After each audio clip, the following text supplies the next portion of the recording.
What kind of abomination is this? I found a way to save her. Sister Lila is still in recovery. And does Valia know about this? I am doing as I was tasked to do, to protect the sisterhood at all costs. Is that not your aim? Of course it is, but Good. Then we are in agreement. We have seen the things that Tula does for the one she loves, but after this episode and after what she discovers at the end, the question I have is, will she continue to put the sisterhood above everything, or will she want to do the right thing by her son that she abandoned? It's time to recap and do a scene-by-scene analysis of Dune Prophecy Episode 5 titled In Blood Truth. An episode that really showed that in blood comes the ultimate truth, and a truth that can lead to ultimate power or death. Now, you'll want to stick around towards the end of this video where I'll be sharing my theory about the connections between Desmond Hart and Albert Atreides. With that said, let's break down this episode, full spoilers ahead. We open this episode in space where we see these ships entering the atmosphere as we see Sister Francesca arrives. Now, I broke down this character and who she is in my episode 5 trailer breakdown, so you can check out that video, but I thought the episode did a good enough job of really letting us know who she is, her connection to the Emperor, who her son is, but after this episode, I am very curious to know how she will be playing a big factor, if at all, in the finale next week. Now we watch as Hart gets rid of his old clothes and switches into his new outfit for his new position. Now taking a brief moment to look at this piece of cloth that Hart seems to have a very close connection to. I don't remember seeing him having like many scenes with this item, but it's safe to assume that it might come from his mother, who we'll be discussing a little bit later. After the failed attempt on the Emperor's life, we see he has a new input in how he wants to rule the Imperium by defending values with ferocity and pride. Now we see the Emperor has a new elite regiment and he assigns Hart as his new Bashar to lead these soldiers and to eradicate treason and serve the house with honor and loyalty. After this announcement, we see Hart already making suggestions to showing the power of the Emperor, which speaking of power, we see the effects that this particular character has over the Emperor, and I'm speaking of Francesca, who makes her presence felt by making a very standout dramatic entrance as she is here to see her son Constantine. Now in this moment, you'll notice how the Emperor was immediately enamored by her presence, but also you notice how uncomfortable the Empress was, and you can see that there's definitely a history between these three characters. Now, if I'm being honest, this makes me think about the complicated relationship between Duke Leto Atreides and Lady Jessica and how they weren't able to marry one another because of who they were. Now, to me, it was always apparent how much Leto was in love with Jessica, and I always felt like Jessica eventually fell for Leto, but was initially meant to only be with him on behalf of the sisterhood, all a part of their breeding system for power, so I couldn't help but to make the connections with the relationship between Francesca and the Emperor. Now, cut to Constantine apologizing to Nez for leaving her alone, and he speaks on how it was so difficult for him to be there for her because of how their father thought that he was there to support him, but he promises to not leave her again, to support her moving forward, which led to his decision involving Karen a little bit later. Now back with the sisterhood, the acolytes are basically being told to just move on from their shared nightmare, but Jin refuses this as Tula walks in and puts her in her place, which is really just a front because she removes her from the classroom to show her something.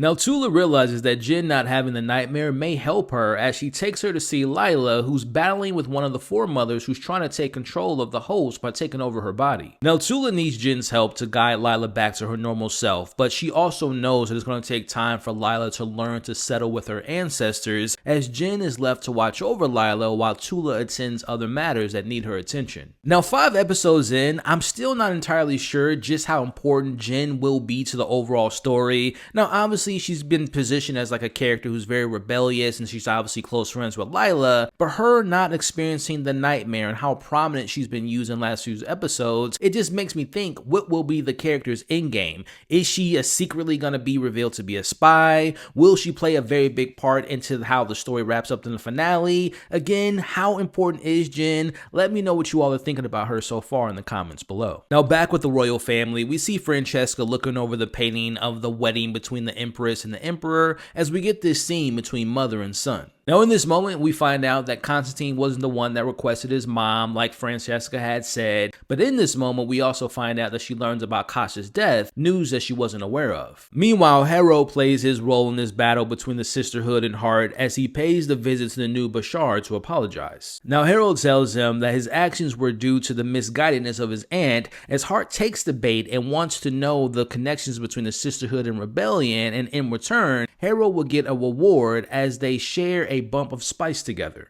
Now this leads Harrow bringing up some whale hijacking run by some smugglers, as Harrow believes that is in connection with the rebels through this underground market. Now for this information, Harrow is gifted a small piece of thinking technology as Hart takes Harrow's underground lead, which ultimately we see is set as a distraction for Francesca to have a clear path forward towards the Emperor, and hopefully this will lead to Hart being eliminated. Now I have a question for you all in the comments below, and correct me if I'm wrong, but after I want to say episode 2, we were led to believe that Kasha was killed by Hart because of her bad intentions in her heart, and she wasn't right to serve at the hand of the Emperor, and that was the reason why he killed her. So I was under this impression that Hart had the ability or similar abilities to truth sensing, and he can see through people's lies.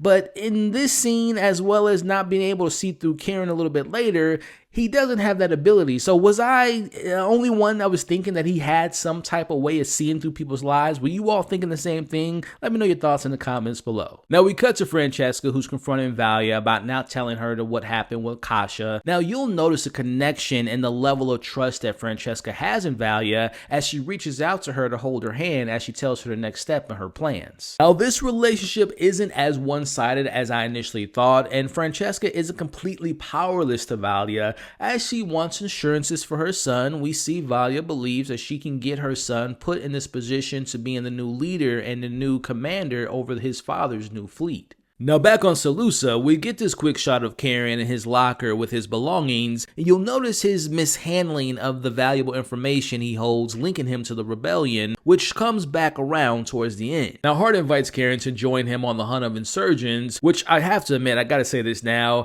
was it me or was Hart having just too much fun with all this new power he's been appointed? We get all these smirks and these little remarks that he has throughout the episode. Now Karen doesn't tag along because of a training session he has planned with the prince. Now this lesson is cut short because Karen blames Constantine for running late and his lack of discipline, but Karen really heads off to warn Michaela of Hart's hunt, but this level of aggression towards Constantine will ultimately come back to bite Karen in the end. Now this isn't anything huge, but as a fan of the Dune movies, I thought this was a little cool moment here as we see Constantine does the sword gesture that we've seen in the Dune films from Paul and we saw from Duncan when they're holding the sword to their head before battle. Now at the nightclub, we see Karen tries to convince Michaela to leave before her cover is blown. Now Michaela can see that Karen still has 1 foot in and 1 foot out because he still has feelings for Nez, but she also shows him just how prepared she is with her bag of explosives that she'll be using if and when Hart pays her a visit. Now back on Wellick 9, we see some of the sisters are actually leaving the sisterhood because I believe this is all in connection with their fear of having the recent shared nightmare of the coming reckoning, but at the same time we also see Valia provides Hart's blood sample to the sisterhood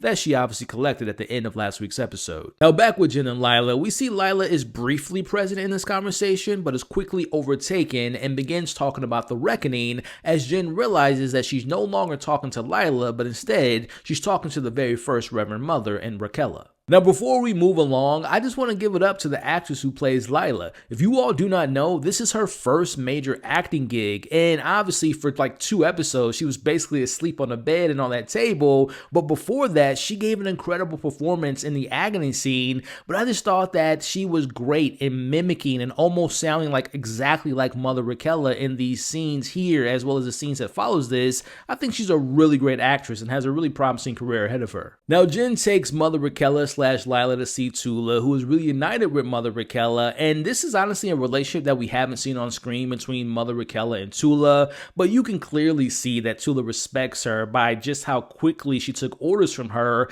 as they know that they don't have much time left as they get to work. Now Mother Raquella is happy to see that the sister school is still standing as Tula gives all the praise to her sister's work of expanding the sisterhood. Now help me out in the comments below. We see these two characters kind of playing catch up here in this moment, and Mother Raquella brings up her granddaughter Dorothea and learns that her and Valia didn't resolve their differences. So my question for my book readers of Dune and those that know the lore very well, Are the foremothers not aware of the others surrounding them in that realm and in that place that they are when you take the agony? Are they not able to communicate with one another in this afterlife? Because wouldn't Raquella know what happened to her granddaughter Dorothea? Now, in this moment, it was basically implied that Raquella understood that the differences between Valia and Dorothea led to Dorothea's demise, but I could be mistaken. But again, I'm just confused. I just was under the assumption that the ancestors were very aware of the other ancestors that were around them in the afterlife,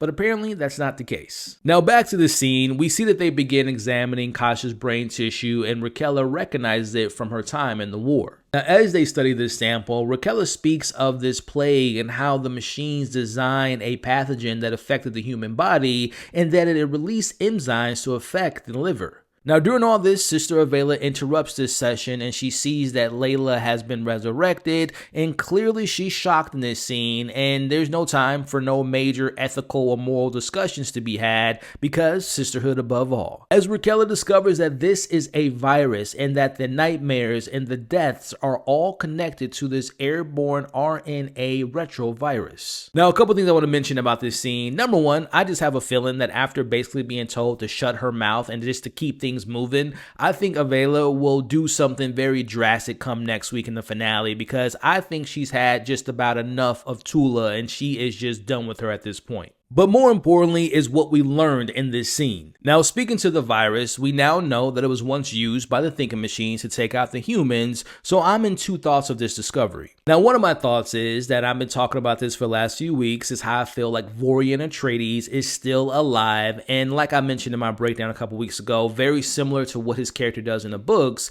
he's infused with the thinking technology, and I believe he just wants to get rid of all of the Harkonnens. Now, my other thought is that this is all a part of a plan being orchestrated by an Atreides, and that Atreides goes by the name of Albert, and I'll be talking about that a little bit more towards the end. And last but not least, they showed in this episode, and particularly in this moment, that Lila hasn't controlled the ancestors taking over her mind and body, which makes me think that the door is still open for Dorothea to take over, and I can see like Emmeline and some of the other sisters following Dorothea's orders in the finale. Now again, we get the confirmation with this scene here, as Hero was indeed working under Valia's guidance, and if he succeeds with his plan, Valia promises that House Harkonnen will be in good standing and good graces with the Emperor. As we watch Valia giving Harrow the family ring that their uncle once wore, as we see him heading off to bury their uncle on their home planet. Now, Theodosia doesn't fully understand the plan that's at play with Valia, but she assures her that the emotional and the physical bond between the Emperor and Francesca is a bond that will never be broken.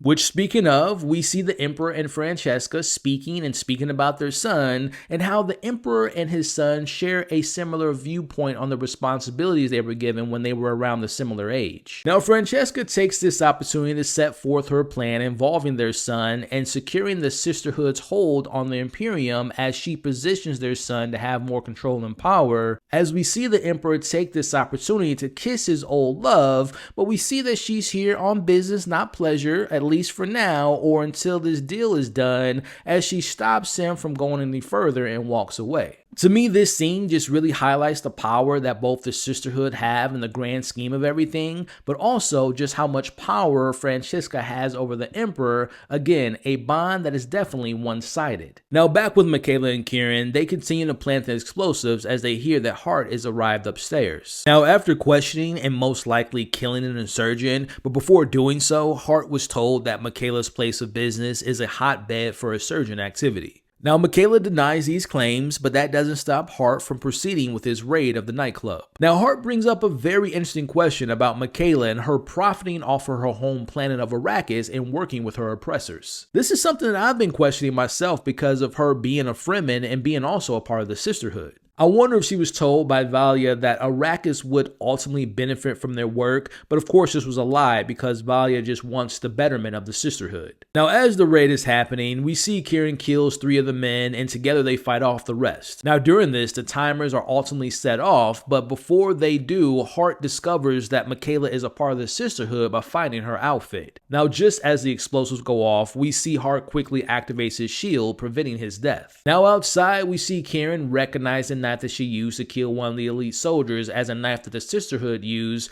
as we see that she confirms that she is indeed working a part of the Sisterhood. As he confronts her about this, he ultimately lets her leave, but before doing so, he mentions her disloyalty to the rebellions, but ultimately her own people on Arrakis. Now, to backtrack a bit, I want to talk about Kieran and how I mentioned how I think it was pretty much confirmed that his father was Albert in last week's episode.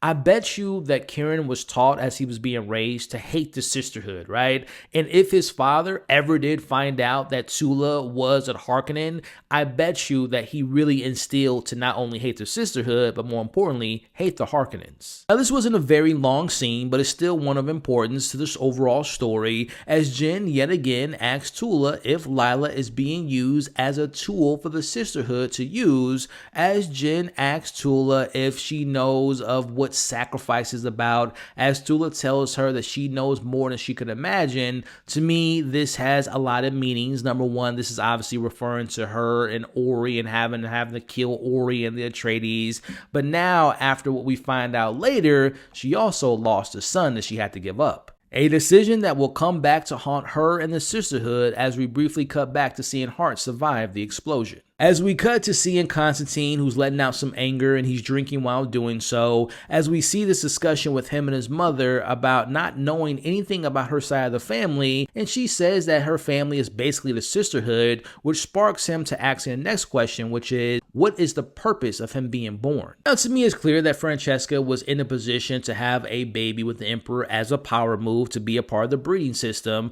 but it doesn't remove her having actual feelings about the Emperor, but more importantly, having feelings about her son. Now, like any good sister, a part of the Sisterhood, she answers his question with a purpose behind it, as she tells him that he was born to ultimately protect his sister, the future leader of the Imperium, from anyone who brings harm to her, to any people who claims to love her. A message that's very important to what's going to happen in the very next moment. I can't stress enough just how intelligent Valia and just how the Sisterhood really operates. Just thinking about the fact that Valia had her close best friend and Francesca have a child by the Emperor. That way they always have their hand on the steering wheel, at least one hand on the steering wheel. Meanwhile, he had a child, obviously Nez, who is a child of a mother who's not a part of the Sisterhood, but they still managed to get their hands on Nez and her wanting to be a part of the Sisterhood to learn their ways and trying to take the lead and being the next leader of the Imperium. Now, back with Constantine, he finds Kieran's hidden secret that I spoke of a little bit about earlier, that Kieran just kind of mistakenly handled, as it's from his observations with the throne room, as Constantine awaits to confront him about this. Now, as he arrives, we see that Constantine has told the others that he was a part of the rebellion, as we watch Kieran be taken away. Now, this action ends up getting rewarded, as the Emperor in front of the other leaders tells them that Constantine was a part of the apprehension of the traitor Kieran, who they're going to make an example out of. Now, it doesn't stop there, as the Emperor also announces Constantine as the new leader of his fleet. As this comes as a surprise to both Nez and the Empress, which is so interesting considering the Empress immediately goes to after this announcement, and we see where Nez goes as well. Now, speaking of being upset about bad news, we see Michaela isn't happy about how Valia is handling all the years she invested, and now it's been completely destroyed, as she basically tells her that she just risked her life of taking out Hart was basically a backup plan for the backup plan. Now, she's given access to a safe house on Arrakis, but her loyalty to the Sisterhood is now kind of on the fence, as she vows to never betray her people like she did to the rebellion. As we see, Michaela leaves a message to Theo as she tells her, "See how long you remain this naive acolyte." So it's going to be interesting to see if Michaela has much loyalty with the Sisterhood, but also what she says to Theodosia. I am very curious to see if we're going to see Theodosia use her shape-shifting abilities in next week's finale. Now, we end this penultimate episode with Nez paying a visit to Kieran, but before she speaks to him, she taps into her truth sense. Now, Kieran admits that he cares for Nez, and that was really the main reason why he didn't go through with his plans of the rebellion, and he also tells her that he can bring forth a better Imperium, and she sees that everything he spoke of was very truthful. which to me makes it a safe assumption that she will break him out, and I won't be surprised if we see like this team up between Kieran, Nez, and maybe even Michaela. Now we see that Lila, as of right now, is back to her normal self, or it could be Dorothea, we'll see in next week's finale, but she's talking to Jen, who reminds her just how brave she was throughout this entire situation. Now our final moments show Tula going into the archives and examining Hart's DNA. We cut between this moment and seeing Hart back, and he's met with the Empress, who believes that he's a chosen one, as she was chosen as well, but she also mentions that they share something in common, and that's their hatred towards the sisterhood and also having things being taken away from them. Now, while she's saying that she's had things taken away from her, and particularly her husband's love and power, we see Francesca shows her appreciation to the Emperor by awarding their son and making sure that their bond is still intact. Alright, this is the big moment here. Back with Tula, we learn Hart's bloodline has him as an Atreides, but also a Harkonnen, as she sees a picture of a baby and immediately recognizes that it's her son, something that I said back in episode 3. As Hart tells the Empress about how his mother gave him away to live amongst the scavengers and how he was forced to survive, and that his mother was a sister, but it seems as though he doesn't know the identity of who his mother is, who we find out is Tula. As we see, the Empress takes this opportunity, very similar to Francesca. She kisses Hart and she wants them both to get rid of the sisterhood that has taken so much away from them together forever. So for clarification, I briefly mentioned this happening back in that flashback episode, but it seems likely that Ori got Tula pregnant on the night of their engagement, and Ori is Hart's father. Knowing this and knowing how Tula saw Lila as a daughter and the lengths she went through to save her, can Tula, now knowing who her son is and knowing that her son's alive, can she be a part of having her own blood child killed? Will she have to choose between her son and her sisterhood and her literal sister and decide to kill another Atreides because, again, sisterhood above all? I have so many questions after this major reveal, but I don't want to keep you guys here too much longer. I'll probably talk about this in another video, but one of the questions that come to mind, did Tula have her agony done while pregnant with Hart? Maybe she didn't know she was pregnant right away, but it reminds me of Lady Jessica when she took the water of life in Dune Part 2. Now, if you guys remember, in Dune Part 2, Lady Jessica was pregnant with Alia Atreides, and I didn't read the books, but I know this from that first David Lynch film that Alia possesses the full powers of an adult Bene Gesserit Reverend Mother. So it's got me wondering, could Hart be like this pre-version of Paul Atreides and become what Paul becomes in the future and possesses powers from the sisters as well? Now, we don't know if Tula gave Hart away when he was a little baby. I think it's safe to assume that she did that, but just to play devil's advocate, what if she gave him away when he was like maybe 3 or maybe 5 years old and he can remember like different things that happened at that young age? Like, for example, he knows what the sisterhood is, and before being sent away, maybe Tula taught her young boy, or maybe he was like paying attention to how the sisterhood operates. And that just brings me to thinking about like the overall story of Dune and thinking about in particularly the films of Dune. Is Hart's birth and his actions throughout this season, did it lead to us seeing why the sisterhood was so against Paul Atreides being in the position of power because of this troubling history of Desmond Hart? Again, I can go on and on and on about these things, but to wrap up some other things I want to mention, I wonder if we'll see a possible Kieran and Hart team up because Tula technically ruined both of their lives. So one big theory before we have our finale next week, stick with me here, Albert Atreides, who basically alluded to be, again, the father of Kieran. What if he was the one behind the scenes and somehow he got in touch with Hart and brought him back to life, or he's in collaboration with Vori and Atreides? They're playing all into this, but Albert put Hart on this path of reckoning to avenge the Atreides that was murdered by Tula. Now, to speak to my thoughts about the overall of this episode, I want to get the negatives out of the way first. I thought the first half of this episode, it wasn't terrible, but it was just like on the nose for me. Like, I think about, my example is Desmond Hart. To me, he was almost playing as though he was like this mustache twirling villain when he had his new elite soldiers, the smirks on his mouth, the way he carried himself around, him sniffing spice. Like, he was almost a different version of the character that we've seen before with all this new power.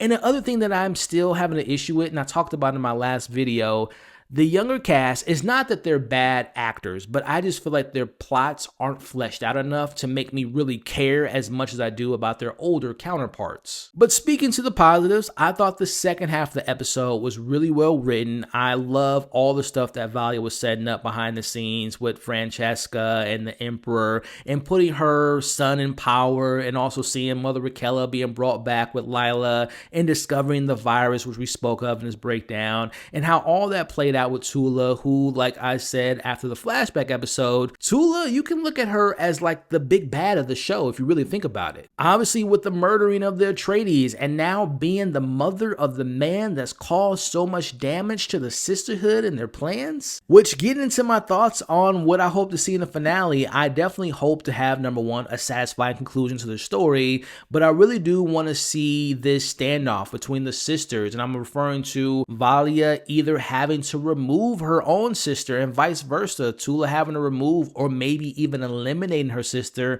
to protect her chosen family and Lila, but also to protect her given family and her son, Desmond Hart. So I thought this was a pretty solid penultimate episode and sets up a finale that I truly hope sticks the landing. So before wrapping up, I want to mention this to you all and let me know what you think about this. I've done this for past HBO show finales where I host like a live watch party. So if that's something you all want me to do for this finale of Dune Prophecy, let me know in the comments by saying yes, let's have a watch party for the finale. Put that in the comments right now. With that said, again, thank you all for watching this week's breakdown. Please leave your thoughts and your opinions and your theories and your deeper meanings that you all took away from this episode. Look out for my trailer breakdown of episode 6 of the finale. Please support this channel by liking this video, sharing this video, but more importantly, consider sticking around by subscribing to the channel and hitting that bell notification. Don't forget, you all are awesome. Stay safe, and I'll catch you all on the next video.